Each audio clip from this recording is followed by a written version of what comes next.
Hello everyone, welcome to the daily news analysis of Manolo classes. I am Dinesh Kumar and I will take today's the Hindi news analysis, that is 22nd February 2024. So now we come to the first news.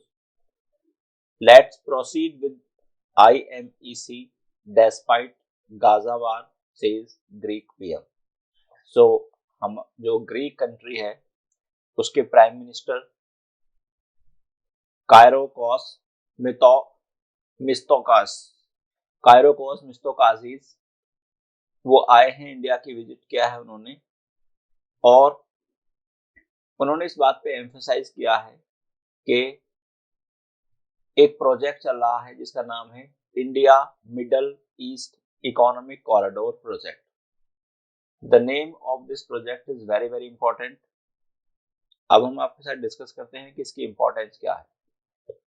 देखिए, वैसे तो जो Israel के बीच में और Palestine और Hamas एक group है उसके बीच में, जिसकी वजह से वार चल रही है और जिसकी वजह से जो मिडल ईस्ट है उसमें कुछ टेंशन है, लेकिन फिर भी इन्होंने इस बात पे एम्फेसाइज किया है कि India middle east economic corridor बनना चाहिए और ये पूरा होना चाहिए. अब now what is the significance of this India middle east economic corridor. ये जो कॉरिडोर है ये कनेक्ट करता है India, middle east and Europe को. तो जब ये तीनों कनेक्ट हो जाएंगे तो ऑब्वियसली जो एक तो स्ट्रेटेजिक ज्योग्राफिकल पोजीशन भी इंप्रूव होगी और साथ ही साथ जो बिजनेस की अपॉर्चुनिटीज हैं वो भी ज्यादा एनकरेज होंगी या एनहेंस्ड होंगी. अब यहाँ पर जो ग्रीस है इसकी एक स्ट्रेटेजिक पोजीशन है. क्या है? क्योंकि ये जो मर्चेंट शिप्स हैं, जिस रास्ते से मर्चेंट शिप जाते हैं उसके काफी पार्ट को ये कवर करता है. तो यहाँ पर आपको पढ़ना क्या है? सबसे पहले पढ़ना है कि इस तरह से आपको क्वेश्चन आ सकता है कि कौन सा प्रोजेक्ट इंडिया, मिडल ईस्ट और यूरोप को जोड़ता है या कनेक्ट करता है. तो वहां पर एग्जामिनर क्या करेगा, आपको बहुत सारे प्रोजेक्ट के नाम दे देगा जिसमें से correct name will be India middle east economic corridor. अब उन्होंने कुछ और आगे डिस्कस किया है. पहला पॉइंट ये है doubling trade between Greece and India. तो नेक्स्ट जो पॉइंट था हमारे प्रधानमंत्री श्री नरेंद्र मोदी जी की बात का और ग्रीक प्राइम मिनिस्टर की बीच जो बात हुई उसका पहला पॉइंट ये था कि doubling trade between Greece and India. Second point ये था finalising a mobility and migration pact to regulate legal migration, यानी कि हमारे यहाँ के कुछ लोग वहां जाके लीगल प्रैक्टिस कर सकते हैं और वहां जाके और काम कर सकते हैं. सेकंड पॉइंट था ये कोलैबोरेटिंग ऑन को प्रोडक्शन एंड को डेवलपमेंट ऑफ मिलिट्री हार्डवेयर. तो जो मिलिट्री से संबंधित हार्डवेयर की आवश्यकता हमारे देश को पड़ती है उसको हमारी सरकार और ग्रीक की सरकार मिलकर को प्रोडक्शन कर सकते हैं. He also announced Greek's decisions to join the Indo-Pacific Ocean Initiative launched by India during a media event followed talk with Modi. तो उन्होंने ये कहा कि वो जो है इंडो पैसिफिक ओशन इनिशिएटिव को भी ज्वाइन करेंगे. Now we come to next news, that is Manipur High Court withdraw contentious part of its order on ST tag to Meiteis. अब ये याद करो आप, लास्ट मार्च में यानी कि 27 मार्च 2023 को मणिपुर हाई कोर्ट का एक ऑर्डर आया था और उस ऑर्डर में मणिपुर हाई कोर्ट ने एक डिसीजन दिया था और क्या कहा था कि जो मैतीज कम्युनिटी है वो एसटी में फॉल करती है, एसटी कैटेगरी में फॉल करती है. अब ये एसटी कैटेगरी क्या है? एसटी है शेड्यूल्ड ट्राइब. जैसा कि आप जानते हैं कि हमारे देश में जो पॉपुलेशन है उसको 4 पार्ट्स में डिवाइड किया गया है, जनरल, ओबीसी, एससी और एसटी. जब ये ऑर्डर आया, this order was given in the consent decision para 17.3.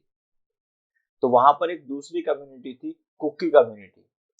अब कुकी कम्युनिटी ने इसका विरोध किया, जिसकी वजह से दोनों कम्युनिटीज के बीच में क्लैश हुआ और हजारों लोगों की जान चली गई। ठीक है, फिर बाद में इस ऑर्डर के खिलाफ सुप्रीम कोर्ट में अपील भी की गई ट्राइबल बॉडीज के द्वारा, लेकिन अब ऑनरेबल मणिपुर हाई कोर्ट ने खुद ही अपने इस ऑर्डर के पार्ट को रिमूव कर दिया है।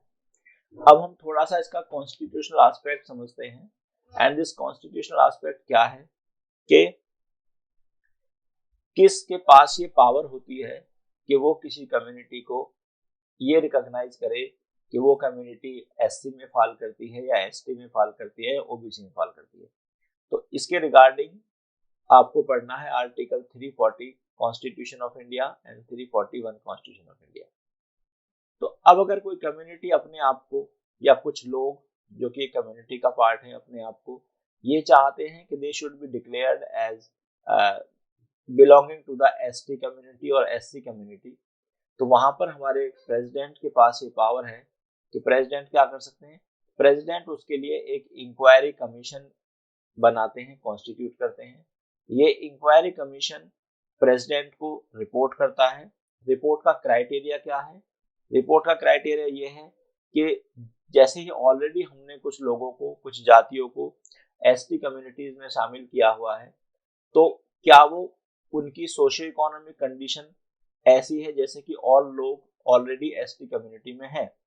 तो अगर उन लोगों की सिचुएशन ऐसी है कि जैसे ऑलरेडी लोग एसटी कम्युनिटी में हैं, तो वो इस बात को, इस फैक्ट को रिपोर्ट में मेंशन करेंगे और फिर ये रिपोर्ट सबमिट की जाएगी किसको, प्रेसिडेंट को। Now president will submit this report to the both houses of the parliament, वहां पर इसका डिस्कशन होगा। And if our parliament thinks fit that the particular community falls within the criteria of ST community, तब parliament इस पे final decision ले सकती है और अकॉर्डिंगली जो लिस्ट है वो अमेंड हो जाएगी। तो यहाँ पर इस बात के भी काफी इशू रेज हुआ था कि हाई कोर्ट के पास ये डिसीजन करने की पावर नहीं है कि हाई कोर्ट किसी कम्युनिटी को एज अ एसटी कम्युनिटी या एससी कम्युनिटी डिक्लेयर कर दे। तो this was also a contentious part of the order, but now this part of order has been deleted or struck down by the Manipur High Court itself. Now we come to next. Ignoring protest, Assam government tables bill against magical healing in assembly. तो Assam government एक bill pass कर रही है, इस bill का नाम है healing prevention of evil practice bill 2024। अब रीजन क्या है, इस बिल के अगेंस्ट कुछ लोग प्रोटेस्ट कर रहे हैं।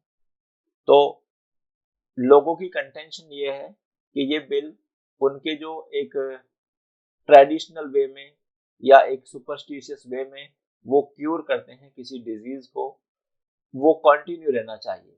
लेकिन गवर्नमेंट की कंटेंशन ये है कि अब समय आ गया है कि हमको थोड़ा साइंटिफिक मैनर में काम करें। इससे रेलिवेंट इंफॉर्मेशन अगर हम देखें तो हमारा कॉन्स्टिट्यूशन का आर्टिकल है 51A जो कि फंडामेंटल ड्यूटीज की बात करता है। और ये जो फंडामेंटल ड्यूटीज हैं, these have been imposed upon all citizens of India. तो ये हमारी जो ड्यूटीज हैं फंडामेंटल, ये भारत के सभी लोगों के लिए है। और इसमें से एक फंडामेंटल ड्यूटी ये है कि हम सभी लोग अपना एक साइंटिफिक टेम्पर डेवलप करेंगे। क्या करेंगे, साइंटिफिक टेम्पर डेवलप करेंगे।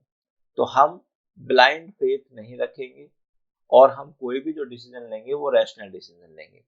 सो ये जो मूव है आसाम गवर्नमेंट का कि वो एक पर्टिकुलर बिल उन्होंने इंट्रोड्यूस किया है जिसका नाम है healing prevention of evil practices bill 2024, ये कहीं ना कहीं जो हमारी फंडामेंटल ड्यूटीज हैं उनके सपोर्ट में है और ये कहता है कि हमको एक साइंटिफिक टेम्पर रखना चाहिए।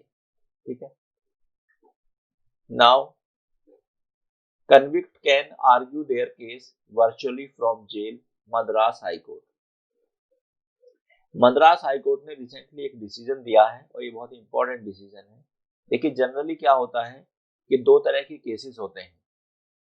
केसेस दो कैटेगरी में फॉल करते हैं। पहला होता है सिविल केस और दूसरा होता है क्रिमिनल केस।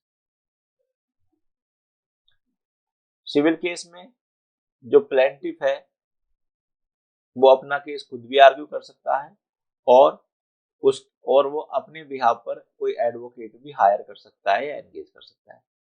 लेकिन क्रिमिनल केस में क्या होता है, जैसे हमने आपको पहले ही बताया होगा कि जितने भी क्रिमिनल केसेस होते हैं या क्राइम होते हैं ये ऑफेंसेस अगेंस्ट स्टेट होते हैं। All crimes are considered as offences against state. अब जब ऑफेंसेस अगेंस्ट स्टेट है तो स्टेट गवर्नमेंट केस लाती है और स्टेट गवर्नमेंट के बिहाफ पर होता है पब्लिक प्रोसिक्यूटर। ये पब्लिक प्रोसिक्यूटर आर्ग्यू करता है केस को on the behalf of state government. Public prosecutor कौन है? ये एक गवर्नमेंट एडवोकेट है, ठीक है। लेकिन रिसेंटली मद्रास हाईकोर्ट ने एक डिसीजन दिया है कि एक प्राइवेट इंडिविजुअल जिनके खिलाफ बहुत सारे क्रिमिनल केसेस पेंडिंग हैं उनको उन्होंने परमिट किया है कि वो अपने केस को खुद आर्ग्यू कर सकते हैं। तो प्राइमा फेसाई आपको ऐसा लगेगा कि ऐसा हम लोगों के पास राइट नहीं है, लेकिन ऐसा हम लोगों के पास राइट है। और ये राइट हमको कहाँ दिया गया है? This right has been given to us by section 32 of advocate act. Section 32 of advocate act कहता है कि कोर्ट में allow any person to appear before it even if he is not an advocate, ठीक है। तो ये कोई person भले ही वो एडवोकेट नहीं है तब भी वो कोर्ट के सामने अपने पॉइंट को रख सकता है, अपने केस में आर्ग्यू कर सकता है। One get the statutory right to defend one's own case. तो according to this section that is 32 हर पर्सन के पास ये अपना एक राइट है, स्टैट्यूटरी राइट है, मतलब लीगल राइट है कि वो अपने केस को खुद आर्ग्यू कर सकते हैं। Now we come to next on financial devolutions among state. अब हम समझते हैं कि जो फाइनेंस का डिवोल्यूशन होता है स्टेट के और सेंटर के बीच में वो किस तरह से होता है। तो देखो जब हम जाते हैं अपने कॉन्स्टिट्यूशन में आप देखते हैं तो कॉन्स्टिट्यूशन में एक चैप्टर फॉल करता है रिलेशनशिप बिटवीन, चैप्टर का नाम है relationship between union and state. Union और स्टेट के बीच में क्या क्या रिलेशनशिप होती है, ठीक है। अब तीन तरह की रिलेशनशिप होती है। पहली होती है लेजिस्लेटिव रिलेशनशिप, दूसरी एडमिनिस्ट्रेटिव, थर्ड फाइनेंशियल रिलेशनशिप। अब ये फाइनेंशियल रिलेशनशिप क्या होता है? फाइनेंशियल रिलेशनशिप का मतलब ये होता है कि पैसे कौन किसको कितने देगा। तो जैसा आप जानते हैं कि हमारे देश की जो सरकार है उसके पास मेन सोर्स ऑफ इनकम जो है वो है टैक्सेस। अब टैक्सेस में अगर आप देखें तो जो यूनियन लिस्ट है हमारी 7th शेड्यूल की उसमें 100 सब्जेक्ट दिए गए हैं और ये जो सब्जेक्ट्स हैं ये ज्यादातर पावर जो ज्यादा टैक्स लगाने की पावर है this is with the Bharat सरकार और गवर्नमेंट ऑफ इंडिया। अब लेकिन ये भारत सरकार के पास टैक्स लगाने की ज्यादा पावर है और स्टेट के पास टैक्स लगाने की पावर काफी कम है। तो फिर इसका मतलब सोर्स ऑफ रिवेन्यू जो है वो गवर्नमेंट ऑफ इंडिया के पास ज्यादा है, तो स्टेट कैसे चलेंगे?